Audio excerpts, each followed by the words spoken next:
Chapter 1. Only a fool looks Alpha Xavier in the eye when he speaks. You dare not interrupt him, and if you're an Omega girl called Aysel, it's best to hide. I learnt these tricks early in life.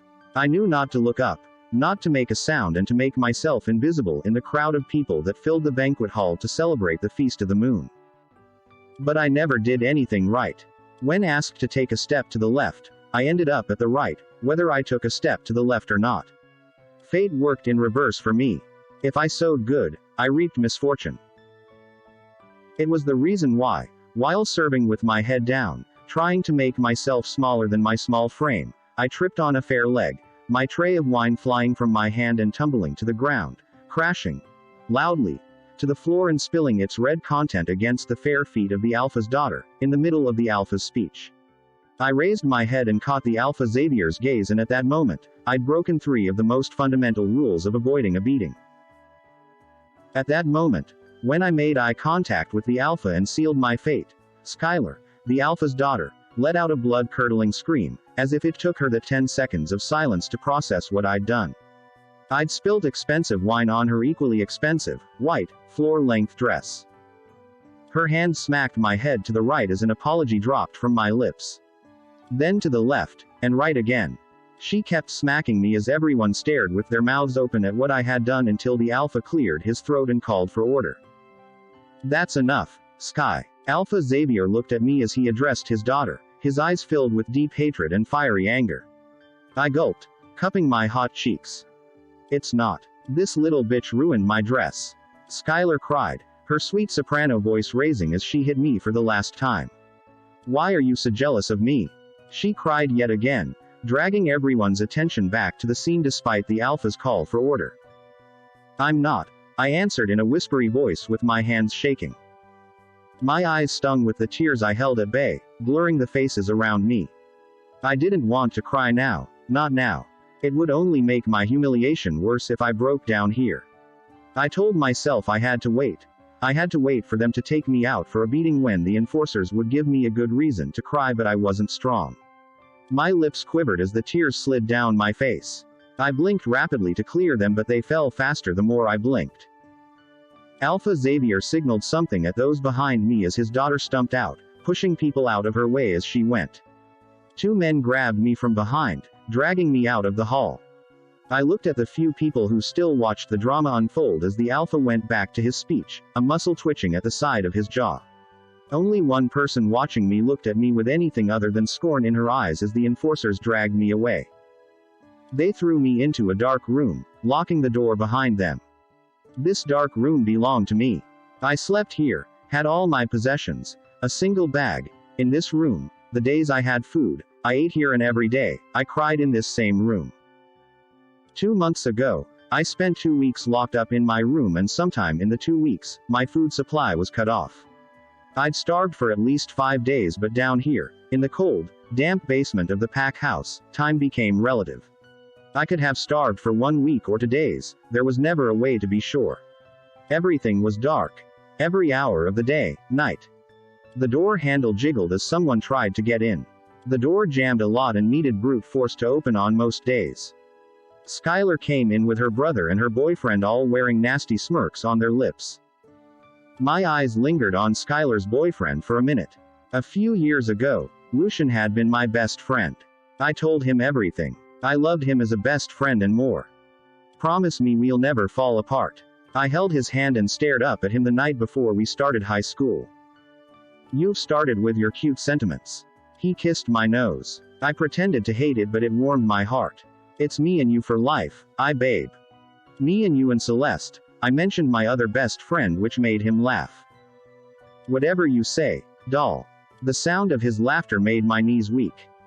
A few years later I found out we were mates, so I tried to do something sweet for him, knowing what it had cost me. Lucian. I just wanted to see him smile. It's beta Lucian to you, he snapped, his hand around Skylar's shoulder. The Alpha female stared at me with indifference on her face but a spark of glee in her eyes. Beta Lucian, can we talk? I watched as he twirled Skylar's hair between his fingers. We can talk here. Someone behind them chuckled at his mocking tone. What do you want? You're wasting my time. He stared at the gold watch on his wrist to emphasize his point. I stretched out flowers with shaky hands while the school watched with bathed breath. It was a secret he kept well, but I'd been his best friend since we were in diapers, and I knew he loved receiving flowers. He hid that part of himself because it wasn't considered manly, but he didn't have to be manly with me. I love you. Loud guffaws surrounded me. Tears stung my eyes when my best friend and mate joined in the derisive laughter. It's time for you to pay. Skylar smirked, pulling me back to the present. She'd taken off her ruined dress to come black combat shorts and a black long-sleeved keyhole shirt. On your knees, Alpha Bethel, the future leader of our pack called, dragging me out of my flat bed. I got on my knees without protest, facing my back to him. Come hold her, Lucian. There's no need to hold me, I muttered. My head spun at the blow that landed on my head from behind when I dared to say anything. Keep quiet. Beta Lucian hissed. He not only humiliated me in front of the entire school that day, he also rejected me that same night. We can't be mates. You're ugly, poor, and a stain on my reputation. I'd be a madman to mate with you. Those were the words he said to me before he rejected me. I won't fight. I took a step back when Lucian approached me. The worst part of taking a beating was being held down by Lucian. I'd learned to take a beating without trying to run like the other Omegas did, because when Lucian was involved, it meant paramount pain. He was a choker, and gasping for air with a belt lashing down wasn't pretty. Oh, really? A strong hand gripped my jaw with bruising force, forcing me to look up at cold black eyes. Everyone in the Red Bull pack hated me, but Lucian had a special place in his heart for hating me, a part of his mind dedicated to formulating many ways to torture me and make me wish I'd never been born, all because I'd loved him. Take off your clothes then. I blinked. Tears spilt from my eyes when I blinked. I didn't expect that, but it made Bethel guffaw. He'd become especially cruel to me after we broke our mate bond. What? I swiped at my cheeks as the next alpha continued to laugh. I wouldn't fight didn't mean I wanted to humiliate myself in that way. What the fuck is wrong with you, Lucian? Oh, so you want to see her naked? Skylar boomed from behind us. I jerked away, Lucian's hands falling from my face. Baby. Her yelling cut off his soft, simpering tone. Don't baby me. Hold her. Let's get this over with. Skylar's jealousy saved me from humiliation, but it made Lucian angry. He forced my head down by my neck, squeezing my neck with one hand while the other held my hands. Bethel's belt came down hard against my back, forcing a gasp from me. The gasp caught in my throat as Lucian squeezed harder. He wanted me to die, and it seemed he wanted it today. The belt came back again with Lucian continuing to squeeze the life out of me. But the third strike, I could not keep silent anymore. Choked words spilt from my mouth, falling with tears and a bit of saliva. The belt came down faster and harder, Lucian squeezing my neck harder. My wolf whimpered, the physical pain getting to her as the men broke me. Enough, Skylar commanded. Bethel didn't stop at once. He brought the belt down 3 times more after that command. I'd become a mess by then. I couldn't scream. I couldn't thrash, couldn't beg or fight. They overpowered me as they liked and ripped me apart the way they liked. Even after Lucian let go, I couldn't raise myself from the table they bent me over. My body slid to the ground when my quivering legs couldn't hold me up for much longer. My back bled with my throat raw and my eyes were swollen. I gasped for air now that I could take as much as I needed while Bethel put on his belt and Lucian wiped his hands on my sheets. Next time, when you want to be unfortunate, make sure I'm nowhere near. Skylar's words came from a distance away, echoing faintly in my ringing ears. You're not only stupid, you're also useless. Learn to stay in your lane. She finished. To think they tried taking over. Bethel laughed his loud, obnoxious laughter. I curled into myself, tears sliding into my ears from the position I lay in. She has always wanted what I have. Nasty little thing. Skylar clicked her tongue. She deserves another beating just for bringing up bad memories. I shut my eyes tight. I wouldn't survive another beating. I wouldn't. She wouldn't make it through another beating. Look at her, Lucian sneered. She doesn't deserve an easy death. I didn't deserve any of this. Why did they make me pay for the sins of my people? I had done nothing to warrant this. This was for the disrespect I dealt Skylar. How would I cope with the Alpha's wrath when it came? I interrupted his speech and dared look him in the eye. Stay wretched. Skylar crooned. She jabbed her boot into the side of my head in a hard kick that stole the light from my eyes. Maybe today is the day I die, were my last thoughts as my world went black. Chapter 2. Aysel. I curled away from the person touching me. I didn't want to open my eyes. I refused to awaken to a world that hated me. The only thing I wanted was to sleep the sleep of death to join my parents in the world after. I didn't deserve any of the pain and suffering that awaited me in the world of the living. Aysel, wake up. My eyes fluttered open when the person shaking me refused to relent. You have 5 minutes to eat before Monica comes barging in. Celeste pushed a tray of food to me. I'm not hungry. I sat up in my dark room, wiping caked blood off my lips. What time is it? I didn't know how long I'd succumb to the darkness. It's morning. Celeste brushed aside my question with haste, pushing the tray of food to me again. The feast of the moon continues today. You have a lot of work waiting for you, so you better eat now before you collapse doing your duties. It'll be unfortunate to faint while working today, yet my stomach was a tight knot that wanted nothing in it. I staggered to my feet to change my clothes. The Feast of the Moon was a sacred and revered event held once a year. It would be folly to ruin it by showing up in a bloody dress, whether I was an irrelevant Omega or a powerful Alpha. Celeste sucked in a sharp breath when I took off my clothes with my back to her. There was no need to look into a mirror. I knew what she saw and I didn't have a mirror. I felt the sting of Bethel's belt on my back as if it happened a few minutes ago. My teeth gnashed as I pulled on a clean black shirt, the stiff material of the cloth brushing against open injuries. I'll talk to him, my best friend vowed. I turned to her with a sharp glare. Don't you dare. Celeste didn't understand what I went through in this pack. As the beta's daughter, everyone loved and adored her. She had pretty strawberry blonde hair and large, expressive hazel eyes. She was a beta, like her parents. Her parents never tried usurping the Alpha. The only blemish on her person was her friendship with me. She had an idealistic view of the world, believing that things could be better. She wanted to help me, but every time she interferes, things got worse. He can't do this to you. You're battered. Her soft voice rose in a shriek. He can, and you won't say anything about it.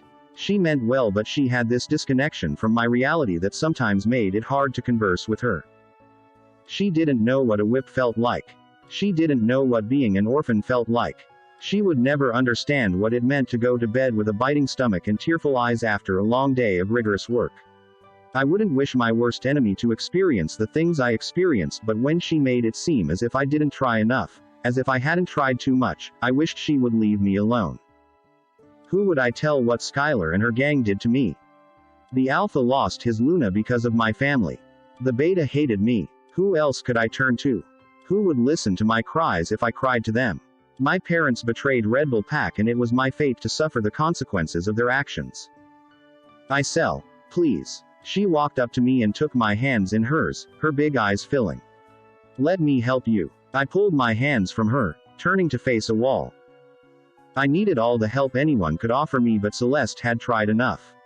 I couldn't ask her to keep trying. If she confronted her brother about what he did to me, he would come back with Bethel and 2 belts. Aysel. Monica rapped on my door. Get out here. No one keeps you around to sleep. She yelled from outside. I'm coming, I yelled back, tying my hair. Who are you yelling at? Monica bellowed. Celeste. I can't handle Lucian, but I can handle Monica. She squared her shoulders before marching out of the cold and damp corner I slept in. She was a good friend. I didn't know how I would have survived all these years without her. She was the only one to stick with me through the years after my pack wrote me off. I didn't get to eat that day, but I got to leave my room. I had only the Moon Goddess to thank for that.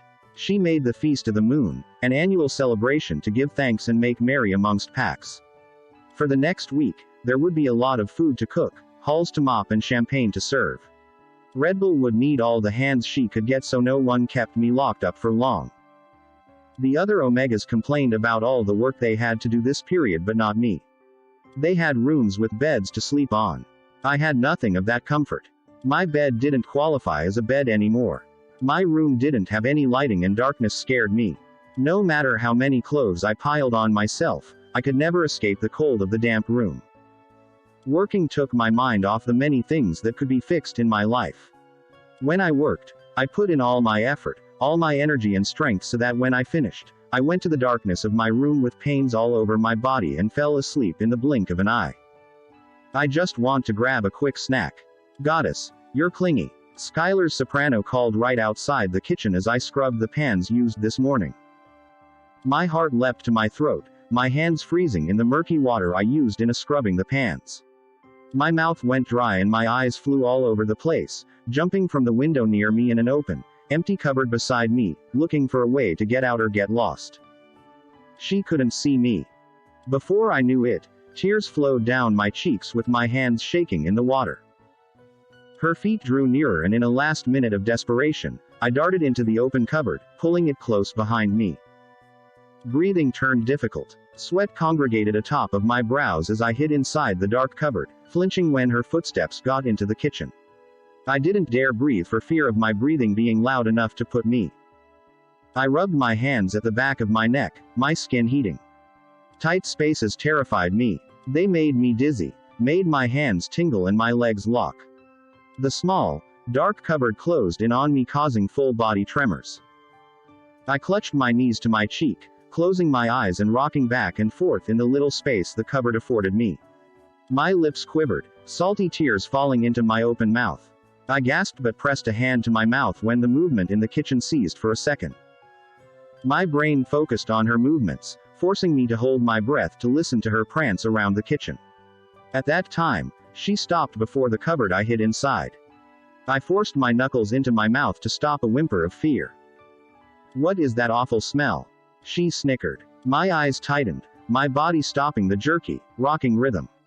Too good to answer. She was talking to me but I couldn't answer. I couldn't bring myself to remove the hand I stuck into my mouth to keep silent, to hide from her. "Have fun in your new cell." My hands wrenched out of my mouth in a split second. "Skylar, please." A gasp escaped my lips. Her response came as a derisive chuckle. "It's cozy, isn't it?" She laughed. Her footsteps grew faint as I pushed at the cupboard door bolted from outside. "Skylar. Skylar, please." I pushed at the door, the world swimming around me, the darkness rushing to consume me. "Please don't do this to me."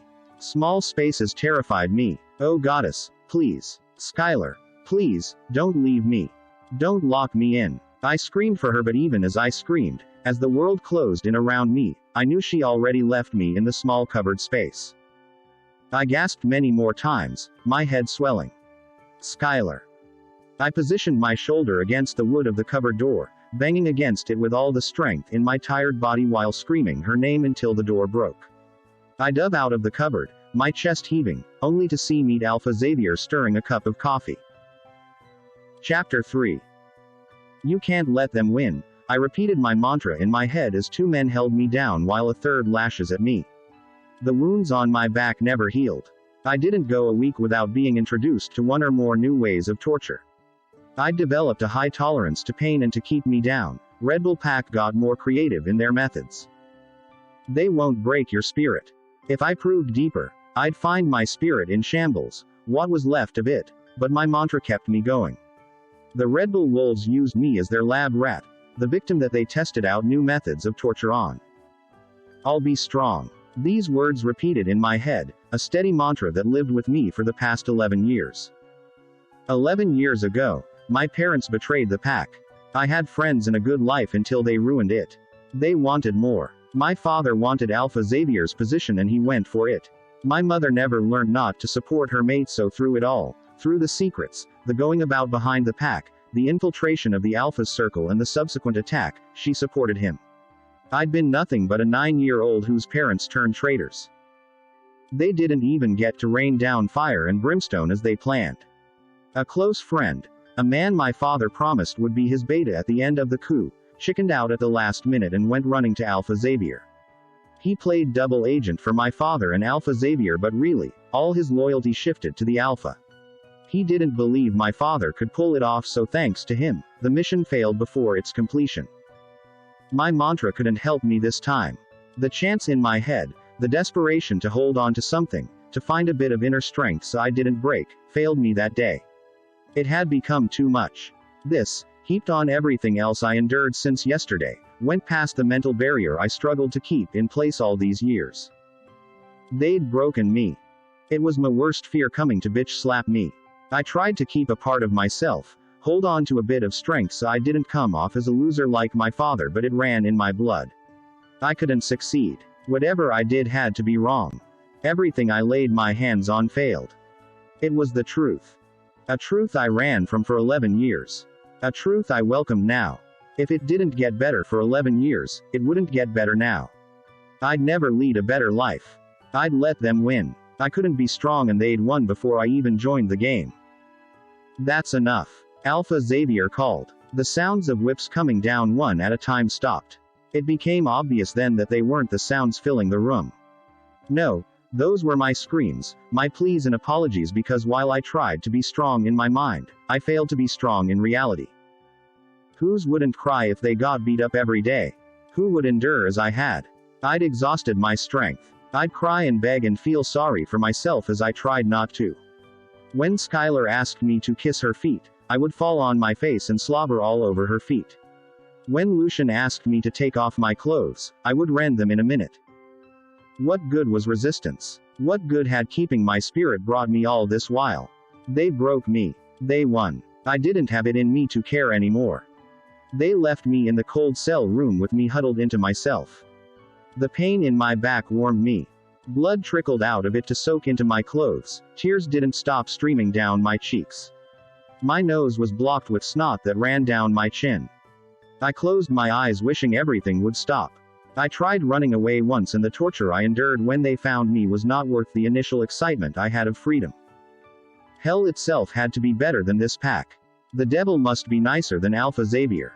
He hated me. Oh goddess, how he hated me. I looked too much like my father for his sins not to reflect against me. I think when he looked at me, he saw the person who stole his world, killed his mate. I wish I hadn't killed your father, he once said to me. I should have kept him around to make him see what I'd do to you. To deal with him more than I could ever do to you. Hatred didn't begin to describe what he felt for me. He loathed me, anchored me, he spat on the ground I walked on and hated the air I breathed. The sounds of approaching footsteps made me break out in cold sweat. When the key to the dungeon cell the Alpha kept me rattled, I closed my eyes, a chill going down my arm and spreading goosebumps. Back so soon.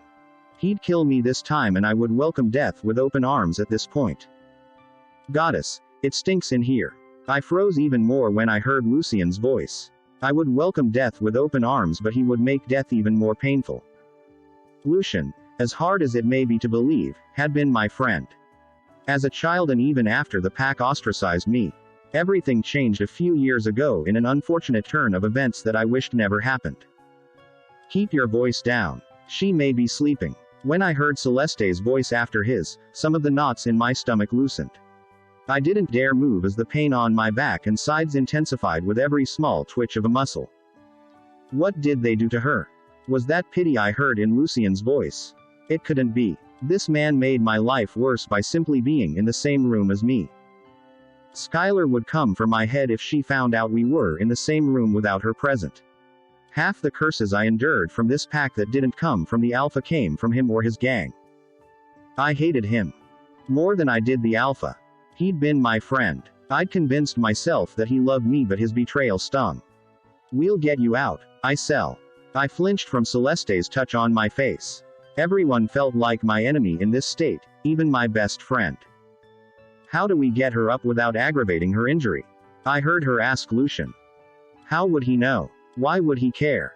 I'll carry her. From my weakened state, from deep within a mind hazy and delirious from pain, I knew nothing good could come from him touching me. I didn't want his hands on me. I didn't want him near me. I didn't even want him in the same cell as me. You'll have to be careful. Celeste took a step back. All their movements registered from a faraway land, a land I didn't inhabit with them. What could she have done? He whispered. He'd come too close to me. I felt him reach out a hand but halt when I started to shiver violently. I didn't have the strength to run, but I didn't want him touching me. The same thing she did to you. You held her down while Bethel belted her just yesterday. Celeste didn't sound impressed with the softness of his voice. That's different. It was only 6 strokes we gave her. 6. It felt like something between 20 and 100. 6. Whether it's 6 or 60, you've been a part of this. You're only helping her because I'm blackmailing you, so don't try sounding as if you're a saint here. Her sharp voice pierced my eardrum. The lot of you are disgusting. You, your stupid girlfriend and your stupid best friend. I hate all of you. Leave Sky out of this. You don't know what she's suffered. I didn't want them fighting in my cell. I had enough on my plate without adding loud sibling spat that they would make my fault again. Fuck you and fuck Sky. She's using you, but you're too blind to see. She loves me. You're just her shiny boyfriend. She doesn't give a damn about you, but that's your business. I'm here for my friend. Let's get her out before Alpha Xavier returns. Celeste ran her hand through my hair again and I felt myself being pulled up. I gasped as pain bit into my skin from numerous open wounds. I'm so sorry. She kept whispering until they somehow got me on Lucien's back. I still trembled, my tremors now accompanied by soft whimpers. I feared Lucien would drop me despite his hands clasped on my thighs, so I tightened my hands around his neck. This could be another cruel joke of his. We'll get you home. Chapter 4. I loved Lucien once. Along with Celeste, he'd been my best friend. His parents always quarreled with him to stay away from me, but he never listened to them. Things started to change when we entered high school 6 years ago. As we are older than Celeste by a year, it left the two of us as high school friends and Celeste still in middle school. It was around that time his infatuation with Skylar began. She'd been the hottest girl in our high school. I didn't blame him for abandoning our friendship and choosing her. They made a golden couple. The beta's son with his mop of curly black hair, lean muscular build, and long legs, and the alpha's daughter with the perfect figure 8 and shiny long hair. Lucien couldn't be friends with me while dating Skylar, who hated me from childhood. She abhorred me even before she had a reason to. I let him choose his girlfriend before me, but he wouldn't let me go. He gave me false hopes that ruined what little reputation I had amongst my peers.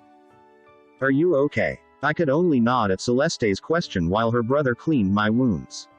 I assumed Skylar sucked out all the niceness in him through one of their many public kisses, but he proved me wrong by coming to my aid and patching me up. These will scar. He sounded disturbed. Scars were nothing new to me. Scars decorated my back in their numbers, a map of whips, belts, canes, and everything else I'd been beaten with. The scars on my back were nothing. The scars on my mind were a telling of the pain that would never fade.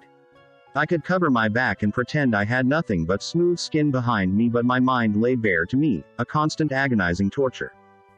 It doesn't matter. I pulled away from his lingering touch. Careful. He stopped my sudden movement. I don't want the wounds reopening. You should stay still so Artemis heals you in time. He threw out my wolf's name as if we were friends, as if he knew her and liked her.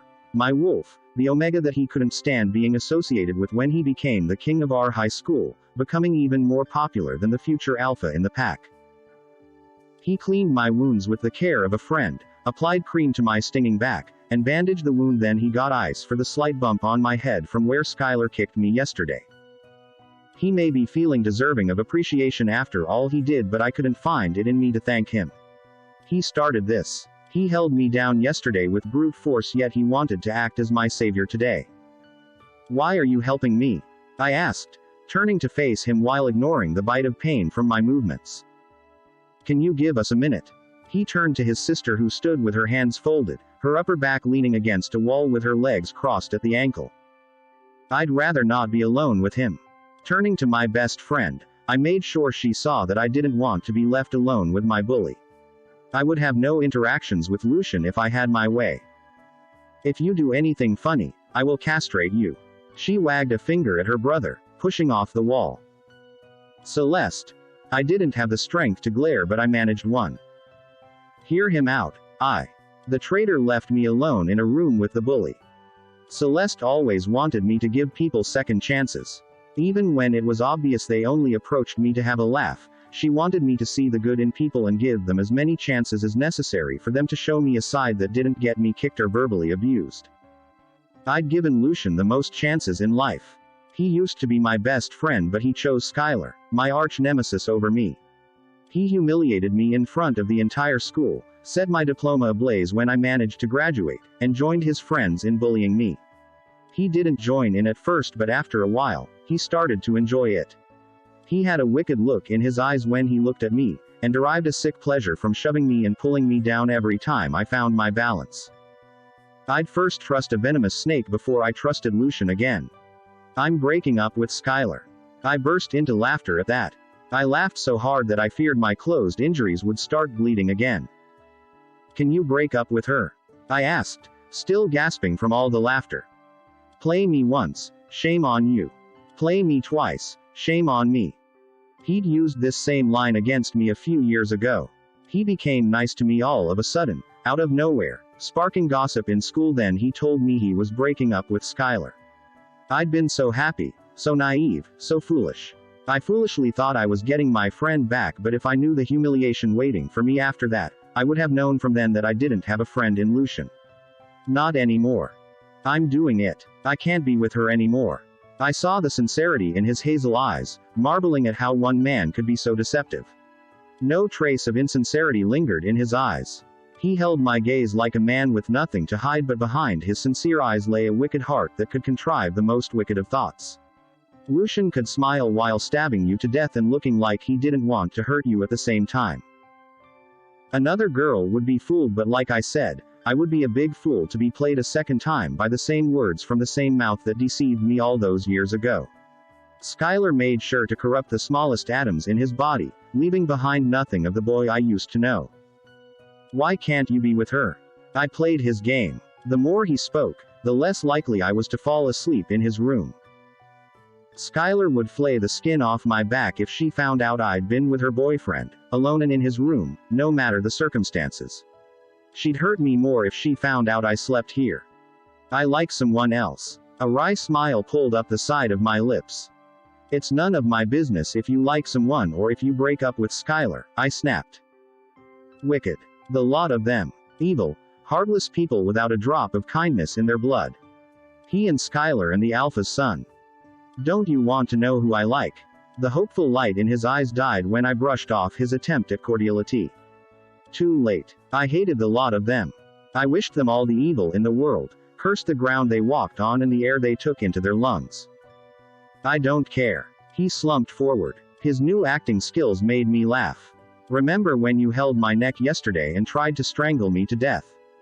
Fun times. I smiled at him. If he knew the magnitude of pain I endured from his hands and how it damaged me, it would make him smile, make him happy. I wanted him and his gang to be miserable till the day they died. You don't know how hard it is watching you suffer. If Skylar knows I'm starting to like you again, she'd come after you. I don't want that. I'm trying to protect you in the little way I can, even if you hate me for it. As an Omega, I connected to people's emotions. The emotions leaking off him were negative, sad and anxious. I paid no mind to them. They could be faked. You don't have to watch me suffer. I smiled at him. He returned my smile with a pained one of his. You can turn your back and pretend it isn't happening as you did all those years ago. His shoulders fell at my harsh words. Now and then, Lucian had the bright idea of repentance, but it never lasted long. I wouldn't be made a fool again. It's not. And you never liked me, Lucian. You rejected me and I accepted your rejection. If tears filled his eyes then, I didn't care. I didn't look, and it wouldn't have bothered me if he fell on his knees and rolled around in pain. I might even laugh. I hated Lucian and wished him the most rotten luck anyone on earth could have. Not wanting to stay in his room with him for even a second more, I kicked my legs out of his bed, soldering through the pain as I walked out. The next day was the last day of the Feast of the Moon. The day all hell broke loose in Redville. Chapter 5. What is that noise? Monica asked for the 10th time while I washed the dishes used for the morning ceremony. The Feast of the Moon would come to an end this night with a pack run and an initiation into the pack for those that made it into the pack within the last year. Every werewolf able to shift was expected to honor the Alpha's call at the first sight of the full moon. Alpha Xavier would howl to call his pack, and those who could would rend their human forms and gallop into the woods for the final ritual of the Feast of the Moon. The rest of us stood outside with our faces raised to the moon, praying for a successful initiation and the opportunity to partake in the next Feast of the Moon. What noise? Claudia asked, pausing her washing to listen. Omegas didn't have as good senses as other wolves. We were the weak links in most packs, valued only for our empathy and service. Monica as a beta could hear sounds hundreds of miles away, but we the Omegas could barely hear what went on a few feet away from us if we didn't listen. It sounds like a stampede. Monica frowned. The other girls in the kitchen paused at that. It was still early evening, so it couldn't be the alpha's call that caused the stampede. As a latent wolf, I had worse senses than all the other Omegas, so when one after the other, their ears picked up the sound of people rushing away, I still couldn't hear anything. My senses were as bad as a human's as a latent wolf, a shifter with a wolf trapped within. I didn't hear the sound of the chaos until it entered the pack house. A true stampede. People were running, yelling, doors slammed here and there, rattling the pack house. The other Omegas in the room were frozen along with me as our pack mates fled from goddess knew what. What is happening? A girl beside me asked the frozen room. It pulled Monica out of her frozen trance. Continue working. I'll find out what is going on. She closed the door behind her as she exited the kitchen on legs that quivered. Without her supervision, the kitchen turned into a chattering room. How cruel can she be? Claudia asked, shaking her head with her hands propped on her hips. If we were under attack, she'd leave us to wash dishes while everyone fled to safety. I've never heard of a pack as cruel to Omegas as ours. What are we? The sacrificial lambs. I went back to washing the dishes before me as the other girls chattered amongst themselves. I may be an Omega like them, but I was also a traitor and my wolf hadn't made an appearance for the past 3 years. They didn't consider me a part of them. In fact, some of them, like Claudia, joined the pack in bullying me. While the girls chatted amongst themselves, I heard a voice from outside. As the kitchen was downstairs and I stood facing a window while washing, I heard the panicked voices outside the window before the other girls did. Yes, Prince Valens. One man whispered in a hushed voice. 100 of his wolves just breached our borders. My heart stopped. Prince Valens. The Alpha Prince. The last wolf of royal bloodline on the entire planet. The name parents used to scare their wayward children. The Alpha Prince was the last child of Queen Valencia and King Thomas, the last rulers of werewolves. The prince was cursed to wander the earth with his people, so for the past century, he conquered packs and expanded his territory in search of the person to break his curse. The last we heard of him, he hadn't even been on our continent, but then he wouldn't be Prince Valens if he didn't surface when least expected. Are we prepared for him? What pack was ever prepared for a takeover by the cursed Alpha Prince? In the last 100 years, he'd laid claim to close to 50 packs. His army grew, with the members of his pack who were cursed alongside him conquering as he did. Eat your food or Prince Valens will come for you. Even children learned to fear him at an early age, the prince who would destroy the world to break his curse. The warriors in the south borders have fled. The people outside continued to discuss. The encroachers are gaining fast on us. No, Silas, we are not prepared. Alpha Xavier. In a meeting. What are you peeping at? I turned to see Claudia leaning over me to peep out of the window where the two enforcers had been discussing. They turned at that moment to see me, having been lost in their panicked conversation. Were you eavesdropping on the enforcers? Why, you sly devil. Claudia gave me a stinging smack which she disguised as a playful jab as she giggled. What were they saying? Another girl piped up from behind us. I looked behind me to see everyone staring at the interaction between Claudia and I. Half the other girls already disregarded Monica's instruction and ventured outside, and as expected, they didn't return. Who would come back to washing plates when the Alpha Prince himself had invaded? Prince Valens has breached our borders, I muttered, rinsing my hands of the soapy liquid I used in washing the dishes. All the girls stared at me with wide comical eyes until Claudia burst into loud laughter, slapping her hand on my shoulder as she doubled over. I wiped my hands on my apron, and prepared to take it off. Prince Valens. Really now? She laughed, straightening. The other girls joined in on her laughter, convinced I was saying nonsense. Not the boogeyman. The girls laughed louder as I took off my apron. Do you still believe Alpha Valens exists? One of the girls cried in laughter. What of Santa? Another chimed in. The kitchen door burst open and Celeste flew in. Aysel, she gasped, rushing over to me. I've been looking all over for you. She wheezed, then her eyes fell on the other girls. What are you all still doing here? She screeched. Did you not hear the cursed Alpha Prince and his pack are here? The laughter on all their faces died a quick death. The whole pack is going underground. It explained why none of the other girls returned. Celeste dragged me out of the kitchen while the other girls still processed her words. What do you think they want? I asked Celeste as we ran to the stairs that led to the pack's underground safety for times of war. A time that we hadn't seen in years. We won't be waiting to find out. Celeste dragged me as we went, faster than I could dream to be. Alpha Xavier won't let him take over like that and we can't be here to see that fight. I shuddered at the urgency in her voice, straining to keep up with her fast pace. In one day, a peaceful life could flip on its head and turn into a chaotic one. Reality became what we never expected. The Alpha title has been in Alpha Xavier's family since the founding of the Red Bull Pack. He would not let it go without a fight. The Alpha Prince would win. He'd been conquering since the days of his youth, the days before his curse. Alpha Xavier stood no chance. I whimpered, the wolf in me who still owed allegiance to her Alpha no matter what a douche he was, sad at the fall of our pack. I heard howls that quickened my footsteps. Even if I wasn't a wolf, I knew the sound of those that belonged to my pack. Their howls were familiar to me but these weren't. They weren't cries of war, just an announcement of those arriving to run the show.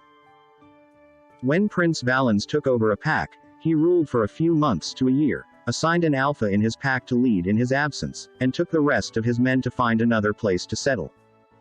An alpha cursed with the spirit of a wandering wolf. We're here. I took a breath when Celeste stopped. People flocked en masse through the doors of the small building that sat atop the underground bunkers. I heard the howls again. 2 enforcers blocked off our movement when we tried to enter the building. What is this? Move out of the way. Celeste exclaimed, looking behind us to see if anyone followed us here. People overtook us as we paused. The enforcers let them go without a hassle but when Celeste moved forward with my hand still clasped in hers, the men blocked our way again. One of the men looked at our clenched hands and raised hard eyes to mine. I swallowed at the look in his eyes. It made me take a step back. It's me. Celeste turned with a frown when I took another step back. They won't allow me in. I swallowed with eyes that stung. We will not let a traitor into our sanctuary.